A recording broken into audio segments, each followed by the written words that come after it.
Hello, Professor Thomas Hoffmann. Hello. This is August 2014, and you are teaching a course in the fall. Mm-hmm. So tell me about this course. Yeah, it's a so-called interaction course, and it's worth 10 ECTS points. Interaction courses are one of the comparative courses in the Roots program, and the main purpose is to study at least two religions together as to their differences and similarities. In our case, we will deal with three religions, that is Islam, Judaism and Christianity. Now, the name of the course is the Qur'an and the Bible, an introduction to the Qur'an and its biblical contexts. Although the Qur'an and the Bible, of course, are not religions in themselves, they are texts, they are books, they nevertheless form the basis of these three religions, Islam, Christianity and Judaism. And they are also called book religions or scriptural religions. And I think we would get a hard time to imagine these religions without these texts. Furthermore, these books reflect certain practices and thought patterns prior to or concomitant with the formation of the books. So it's not only the books in themselves we will study, but also the whole environment and the milieus, the context that gave rise to these books.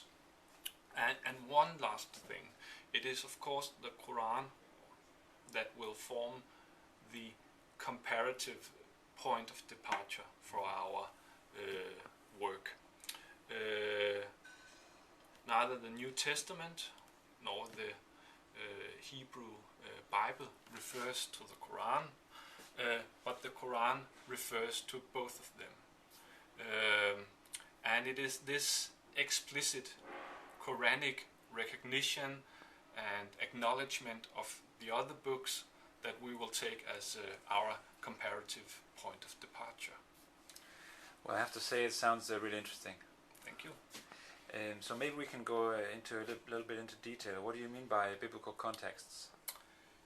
Well, first of all, I've chosen the word context to be in the plural in order to call attention to the fact that the Quran, Muhammad, the Prophet, the first Muslims responded to and reacted to different environments and different contexts.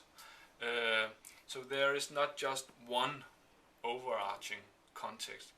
Well, in principle, yes, but analytically we have to operate with different contexts. For instance, there is a certain Jewish context that Islam responds to, and there are certain Christian contexts that Islam and the Quran responds to.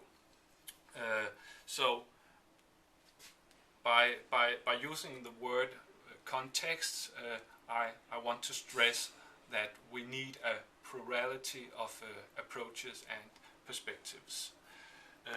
There's not one explanation to the rise of the Quran, but several. And secondly, the word context is a kind of pun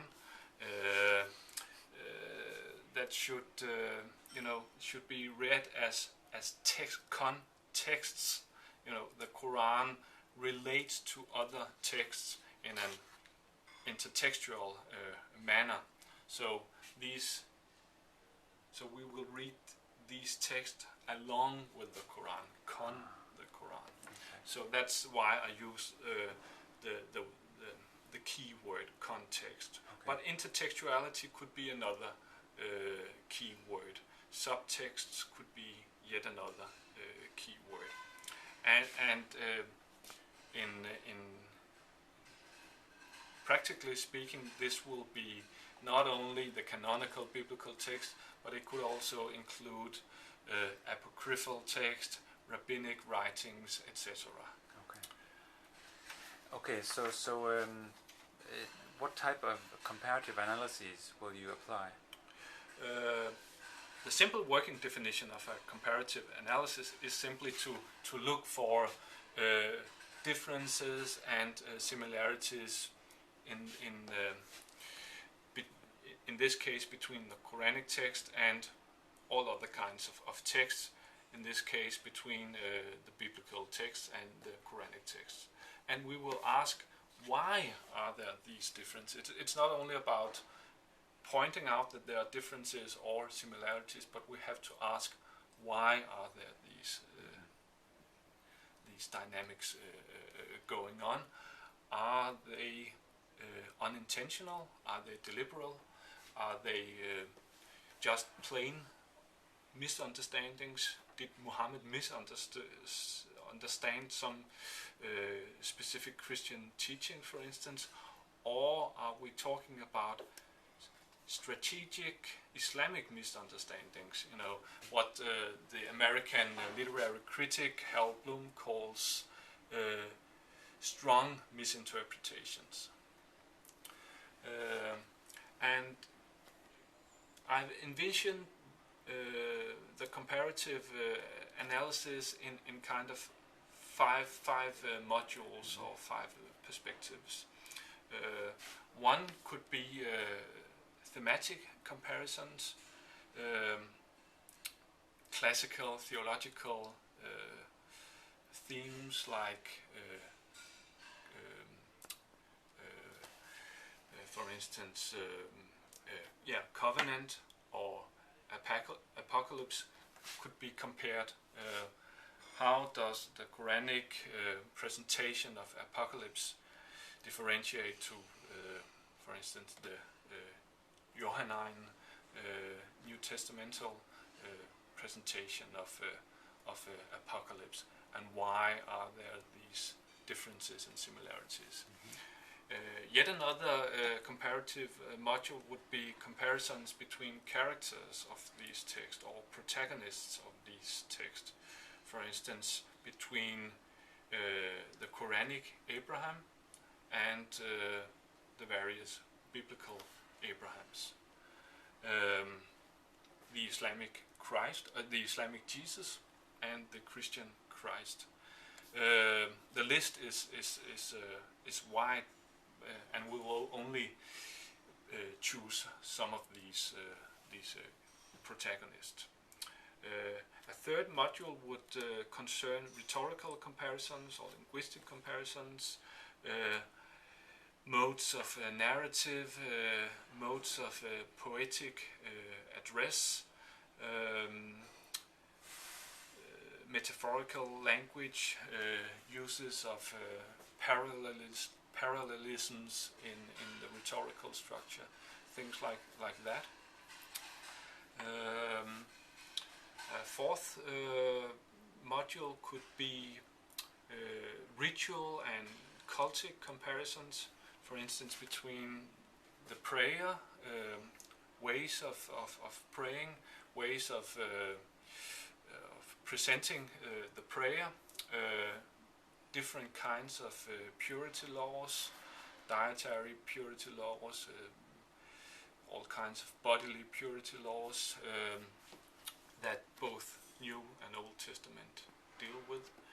And then finally, institutional comparisons, for instance, between religious authorities like prophet figures or messenger figures. Okay, good. Now I think I have a relatively good understanding of the where you're going with it. But if you can draw sort of the big lines here, what's the overall purpose that you're trying to get across? It is, of course, to provide you with new knowledge as to this specific complex of text and their interrelations. And we will, of course, not be able to cover all aspects, of potential aspects of comparison between the Quran and the biblical text. But it's my hope that we can provide some exciting and representative examples that you can use for as kind of stepping stones, methodological and theoretical stepping stones for further studies. So, in other words, I want to provide you with certain facts and raise your level of knowledge on this topic, but I also would like to provide you with some skills, skills as to how to proceed further studies if you wanted to do, for instance, a study of, well, what is how is it with religious war, holy war between different religions. Okay, good.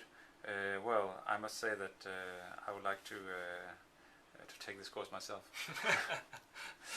Yeah, you're welcome. Okay, thank you, Thomas.